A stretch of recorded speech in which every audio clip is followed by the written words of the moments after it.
Assalamualaikum warahmatullahi wabarakatuh. Hai teman-teman, selamat datang di video kami.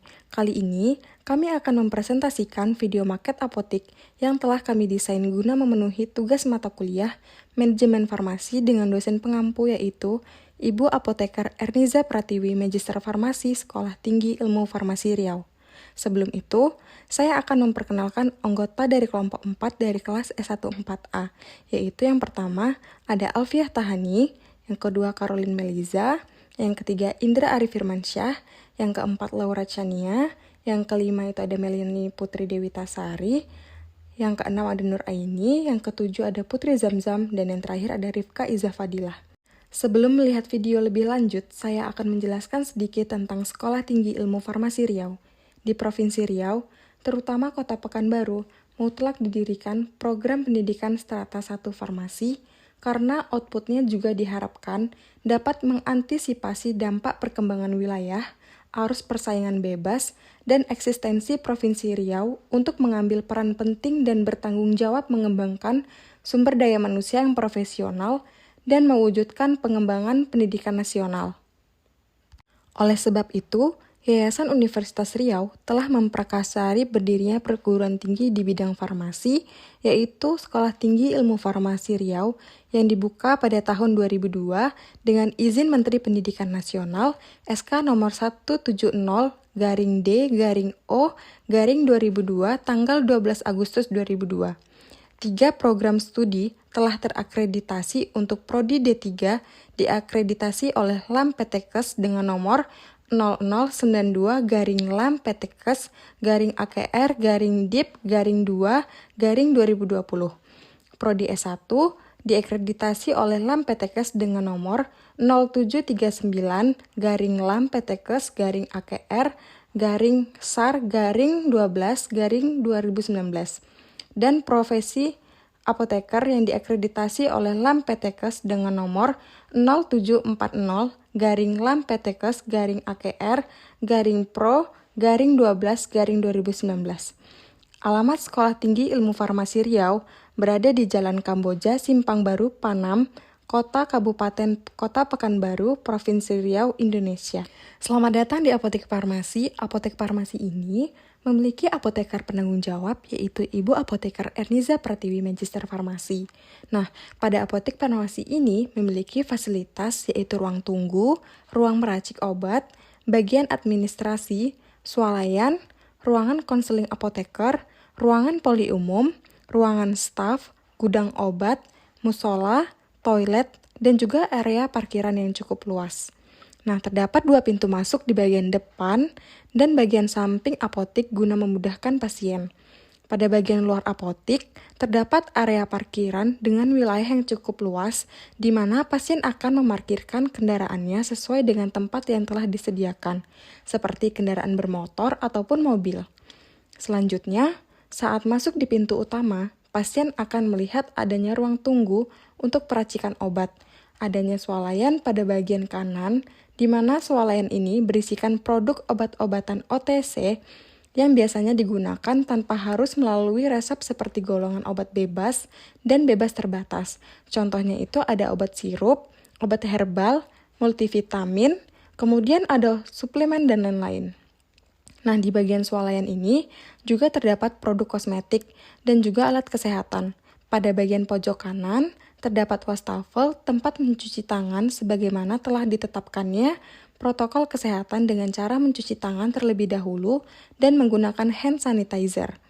Nah, tepat di bagian depan ruang tunggu adalah ruang di mana pasien yang menggunakan resep obat dapat mengunjungi bagian administrasi untuk menebus obatnya, ataupun pasien dapat mengunjungi bagian administrasi setelah melakukan pemeriksaan pada bagian konseling ataupun poli yang ada pada apotik.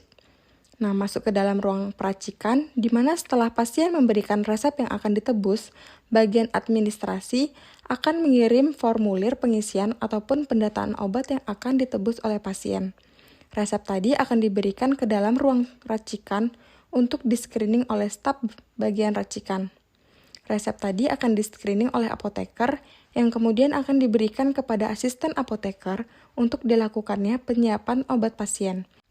Kemudian, Apoteker akan memeriksa ulang obat yang telah disiapkan untuk penyampaian informasi obat yang baik dan benar, serta dapat dimengerti oleh pasien. Nah, di dalam ruang racikan ini terdapat rak-rak obat di mana disusun berdasarkan dengan bentuk sediaannya dan juga berdasarkan dengan alfabetis untuk mempermudah dalam pengambilan obat dan juga meminimalisir kesalahan dalam proses penyiapan obat pasien. Untuk obat golongan keras, itu diletakkan di dalam ruang racikan yang tidak terlihat oleh pasien. Juga untuk obat golongan narkotika dan psikotropika, diletakkan di dalam lemari yang berbeda dan ruangan yang berbeda pula. Selanjutnya, pada bagian kanan ruang tunggu terdapat ruang narkotika, di mana terdapat lemari obat narkotik serta psikotropik yang menempel pada dinding terbuat dari bahan yang kuat dan tidak mudah dipindah-pindahkan. Diberi pintu double dan juga 2 buah kunci yang berbeda dipegang oleh apoteker penanggung jawab dan disimpan di tempat yang aman, tidak terlihat oleh umum menurut Permenkes nomor 3 tahun 2015 tentang peredaran, penyimpanan, pemusnahan dan pelaporan narkotika, psikotropika dan perkursor farmasi, di mana tempat penyimpanan narkotika dilarang digunakan untuk menyimpan barang selain narkotika. Begitu juga untuk psikotropika. Selain itu, di sisi ruangan juga terdapat AC, di mana penggunaan AC ini merupakan salah satu persyaratan dalam penyimpanan obat di apotek, meliputi persyaratan stabilitas dan keamanan, sanitasi, cahaya kelembapan, ventilasi, dan penggolongan jenis sediaan farmasi, alat kesehatan, dan bahan medis siap pakai. Dan juga terdapat lemari obat keras yang harus diberi dengan resep dokter, dan di sisi obat terdapat kartu stok untuk mencatat pengeluaran obat yang dicatat dan dihitung tiap resep obat yang keluar.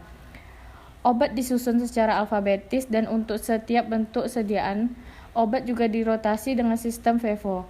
Di sebelah kanan meja apoteker terdapat kulkas yang digunakan untuk menyimpan insulin, sediaan supositoria, dan vaksin serta obat-obat yang perlu disimpan pada suhu sejuk. Selanjutnya, pada bagian kiri dari ruang administrasi terdapat ruangan staf di mana terdapat ruangan istirahat karyawan dan tempat menyimpan barang-barang karyawan. Selanjutnya adalah ruang arsip. Ruang arsip digunakan untuk menyimpan dokumen yang berkaitan dengan aktivitas pengelolaan dan dokumen catatan pelayanan farmasi di apotek. Contohnya untuk menyimpan arsip resep, kopi surat pesanan, faktur, dokumen rekam medis atau catatan pengobatan pasien, dan lain-lain, yang harus disimpan dalam kurun waktu tertentu. Selanjutnya terdapat ruang tunggu, di mana di ruang tunggu terdapat kursi untuk tempat duduk pasien untuk menunggu antrian resep. Selanjutnya, di sini terdapat ruangan konseling apoteker, poli umum, dan poli anak di depan ruang tunggu, di mana sesuai dengan Permenkes nomor 73 tahun 2016 tentang standar pelayanan kefarmasian di apotek. Salah satu upaya apoteker dalam menyelesaikan masalah terkait kesehatan dan pengobatan serta dalam meningkatkan mutu kesehatan pasien adalah dengan memberikan konseling terkait penggunaan obat yang benar.